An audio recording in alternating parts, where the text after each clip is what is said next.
আসসালামু আলাইকুম। অনেকদিন পর আপনাদের সাথে দেখা হলো। আজকে উপদেষ্টা পরিষদের বৈঠক ছিল এবং অনেকগুলো আপনারা অলরেডি পেয়েছেন যে ৩টা বিষয়ে অলরেডি ডিসিশন এসেছে। আমি আমার সহকর্মী ফয়েজ উনি আগে ইলেকশন কমিশন কভার করতেন, তো উনি ভোটারদেরকে রেজিস্ট্রেশন নিয়ে যে নতুন ল অ্যাপ্রুভ হয়েছে সেটার উপর বিস্তারিত বলবেন। তো আমি বলছি আর যে দুইটার পাস হয়েছে তার মধ্যে সবচেয়ে ইম্পর্টেন্ট, এটা বাংলাদেশের জন্য খুবই গুরুত্বপূর্ণ একটা আইন হচ্ছে মানবদেহে অঙ্গ প্রত্যঙ্গ সংযোজন অধ্যাদেশ 2025 এর খসড়া নীতিগত এবং চূড়ান্ত অনুমোদন হয়েছে। এটা আজকে ক্যাবিনেটে এটা বিস্তারিত আলাপ হয়। অনেকের কিডনি ড্যামেজ হয়, অনেকের চোখে দেখতে পান না, কর্নিয়া সংযোজন হলে তার চোখের চোখে মানে অন্ধত্ব দূরীকরণ করা যায়, অনেকগুলো বিষয় আছে। তো এই বিষয়গুলো বাংলাদেশের যে লটা ছিল সেই লটাকে আসলে অনেক দিন ধরে আপডেটেড হয়নি। তো এটা নিয়ে আমাদের হেলথ মিনিস্ট্রি, বাংলাদেশের যারা অর্গান ট্রান্সপ্লান্টেশনে যারাই নিয়োজিত আছেন, যে বড় বড় হসপিটালগুলো এবং তাদের যে এক্সপার্ট, বিশেষ করে এক্সপার্টগুলো, তাদের সাথে তারা কথা বলেছেন এবং ইন্টারন্যাশনাল ল দেখেছেন, এই সংক্রান্ত ইন্টারন্যাশনাল নর্মস বা লগুলো কি, সেই অনুযায়ী এই আজকে এই নতুন একটা অধ্যাদেশ জারি হয়েছে এবং এই অধ্যাদেশ জারির ফলে বাংলাদেশে অর্গান ট্রান্সপ্লান্টেশনটা খুব ইজিয়ার হবে।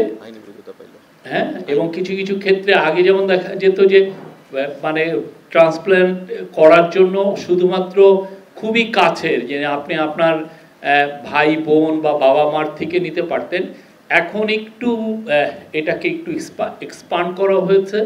এর ফলে আমরা মনে করি যে বাংলাদেশের অনেকেই আর কিডনি ট্রান্সপ্লান্টের জন্য বিদেশে যাওয়া লাগবে না।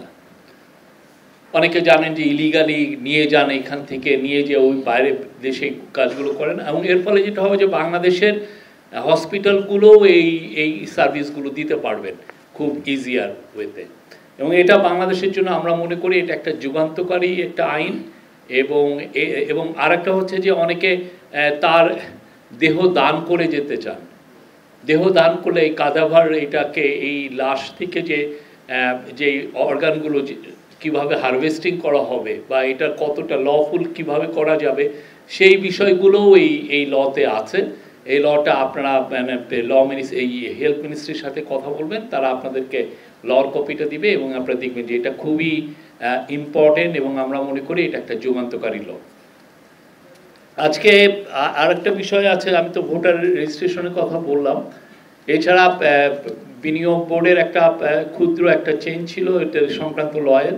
এটার ফলে যেটা হবে যে বিনিয়োগ বোর্ডে বাইরের থেকেও কিছু এডিশনাল কিছু রিক্রুটমেন্ট করা যাবে। আর এছাড়া গোপালগঞ্জ নিয়ে আজকে বিস্তারিত ক্যাবিনেটে বিস্তারিত আলোচনা হয় এবং ক্যাবিনেটের আলোচনার পরে আপনারা অলরেডি জেনেছেন যে একটা প্রোব কমিটি করা হয়েছে সিনিয়র সেক্রেটারি হোম মিনিস্ট্রির নেতৃত্বে, এছাড়া ল মিনিস্ট্রি এবং পাবলিক অ্যাডমিনিস্ট্রেশন মিনিস্ট্রি থেকে 2জন অ্যাডিশনাল সেক্রেটারি থাকবেন। এরা 3জন 14 দিন তাদেরকে দেওয়া হয়েছে ইনভেস্টিগেট করে তাদের রিপোর্টটা চিফ অ্যাডভাইজারের অফিসে সাবমিট করবেন। এই ছিল, আমি আমার সহকর্মী ফয়েজ আহমেদকে দিচ্ছি। Thank you. জি, আপনাদের ধন্যবাদ। আজকে উপদেষ্টা পরিষদের বৈঠকে ভোটার তালিকা সংশোধন অধ্যাদেশ 2025 এটা খসড়া এবং নীতিগত চূড়ান্ত অনুমোদন দেওয়া হয়েছে। এটা জাস্ট যেই আইনি ব্যাখ্যাটা আছে, আমি ওই জটিল আইনি ভাষায় না গিয়ে আপনাদেরকে একদম সহজে বলি। সেটা হচ্ছে এক্সিস্টিং যে সিস্টেম, সেই সিস্টেম অনুযায়ী বাংলাদেশের নাগরিকদের যে সমস্ত ব্যক্তিরা ভোটার হওয়ার উপযোগী হন, অর্থাৎ যাদের বয়স 18 হয়, তারা শুধুমাত্র ওই বছরের ডিসেম্বরের মধ্যে যাদের বয়স 18 হয়, সেই বছরের জানুয়ারিতে এসে যে হালনাগাদটা হয় সেই হালনাগাদ তালিকায় উনি আসেন। প্রতি বছর জানুয়ারির 2 তারিখে এই খসড়া তালিকা ইলেকশন কমিশন প্রকাশ করে এবং মার্চ মাসের 2 তারিখে চূড়ান্ত তালিকা প্রকাশ করে। তাহলে দেখা যায় যেটা যে পরবর্তী যে নির্বাচনটি অনুষ্ঠিত হয়, সেই নির্বাচন অনুষ্ঠিত হওয়ার আগে যে সমস্ত নাগরিকরা 18 বছর বয়সে পৌঁছান, অর্থাৎ ভোটার হওয়ার জন্য এলিজেবল হন, তারা ওই ভোটে ভোটাধিকার প্রয়োগ করার সুযোগ পান না, তারা এই তালিকা থেকে বাদ পড়ে যান। তাদেরকে পরবর্তী নির্বাচনের জন্য আবার অপেক্ষা করতে হয়। এই বাস্তবতায় নির্বাচন কমিশন মনে করে যে ভোটের শিডিউল ঘোষণার আগেই যেহেতু একটি চূড়ান্ত ভোটার তালিকা প্রস্তুত রাখতে হয়, সেক্ষেত্রে শিডিউল ঘোষণার আগে যৌক্তিক সময়ের মধ্যে এই যারা ভোটার হওয়ার উপযোগী হন তাদেরকে ভোটার তালিকায় নিয়ে আসা। এটার জন্য যেটা করতে হবে, ধরুন ফেব্রুয়ারিতে একটা ইলেকশন, তার 2 মাস আগে সর্বোচ্চ শিডিউল প্রকাশ করা হয়। সেই ফেব্রুয়ারি ইলেকশনের 2 মাস আগে বললে আমরা সর্বোচ্চ নভেম্বর, তার মানে নভেম্বর পর্যন্ত মানুষগুলি যারা ভোটার হওয়ার উপযোগী হন তারা ভোটাধিকার দেওয়ার সুযোগ পান না, বরঞ্চ তার আগের জানুয়ারি অর্থাৎ তার আগের বছরের ডিসেম্বর পর্যন্ত যারা 18 বছর হয়েছেন শুধুমাত্র তারাই পান। আজকে যেই আইনটি অধ্যাদেশটি অনুমোদন হলো, এর ফলে অন্তত ডিসেম্বরে যদি ভোট হয়, অর্থাৎ যখন নির্বাচনের শিডিউল ঘোষণা হবে তার অন্তত 1 মাস আগ পর্যন্ত যে সমস্ত ব্যক্তিরা 18 বছর বয়স হবেন, ভোটার হওয়ার জন্য এলিজেবল হবেন, তারা ভোটার তালিকায় অন্তর্ভুক্ত হওয়ার সুযোগ পাবেন। বর্তমানে হচ্ছে যে যেই নাগরিকদের ভোটার হওয়ার মতো এলিজেবল মানে 18 বছর বয়স হয়, প্রতি বছর ডিসেম্বরের মধ্যে যাদের হয় তাদেরকেই শুধুমাত্র অন্তর্ভুক্ত করা হয়, জানুয়ারিতে খসড়া তালিকা প্রকাশ করে। কিন্তু আপনি দেখুন ডিসেম্বরের অনেক পরে এসে ধরুন অক্টোবর নভেম্বর একটা নির্বাচন হচ্ছে, সেই নির্বাচনের মধ্যে দেশের হাজার হাজার লাখ লাখ মানুষের কিন্তু বয়স 18 হয়, তারা ভোটার হওয়ার উপযোগী হন, কিন্তু তারা তালিকায় লিপিবদ্ধ হতে পারেন না, তারা তাদের ভোটাধিকার প্রয়োগ করার সুযোগ পান না। সেই জন্য এখন যে সংশোধনটা আনা হয়েছে, নির্বাচনের তফসিল যে সময় ঘোষণা করা হবে, তফসিল ঘোষণার সময় কিন্তু আসলে একটা চূড়ান্ত ভোটার তালিকা নির্বাচন কমিশনের হাতে থাকা প্রয়োজন হয়।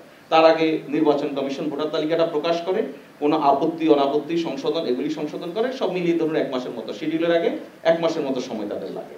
তার মানে কি, এই 1 মাস আগে ধরুন শিডিউল নির্বাচন কমিশন একটা নির্বাচনের জন্য একটা শিডিউল ঘোষণা করছে, সেটা অক্টোবর মাস, তার মানে কি আমরা সেপ্টেম্বর যাচাই বাছাই হবে, সেপ্টেম্বরের আগের মাস পর্যন্ত যারা 18 বছর বয়স এলিজেবল তারা এখন ভোটার তালিকায় অন্তর্ভুক্ত হতে পারবে। অর্থাৎ আপনার নির্বাচনের আগে আগে যৌক্তিক সময়ের মধ্যে যাদের বয়স 18 হবে, যারা ভোটার হওয়ার জন্য এলিজেবল হবে, তারা সবাই এখন ভোটার তালিকায় অন্তর্ভুক্ত